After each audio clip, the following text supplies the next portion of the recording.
সবুজ মাঠের পাশে ছোট্ট এক খামারে থাকত এক বুদ্ধিমান হাঁস, নাম টুপটাপ, আর এক পরিশ্রমী মুরগি, নাম কোকিয়া। দুজন ছিল খুব ভালো বন্ধু। একদিন খামারের মালিক বললেন, মালিক, আগামীকাল গ্রামের শিশুদের জন্য ছোট্ট উৎসব হবে।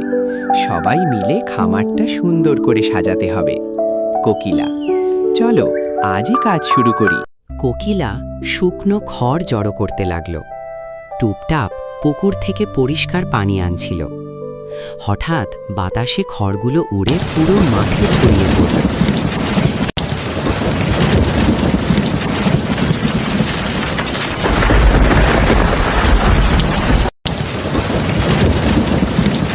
আহা, এত কষ্টের কাজ নষ্ট হয়ে গেল।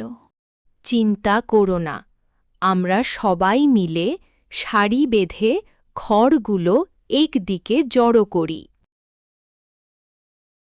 হাঁস সামনে থেকে পথ দেখালো। মুরগি আর অন্য পাখিরা একসাথে কাজ শুরু করল।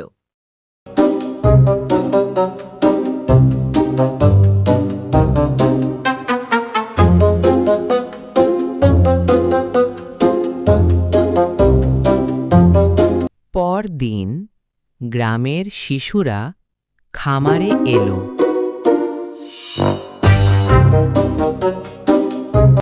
ওয়াও, খামারটা তো আগের চেয়েও সুন্দর হয়ে গেছে। বুদ্ধি আর পরিশ্রম একসঙ্গে থাকলে ছোট সমস্যাও বড় সাফল্যে বদলে যায়।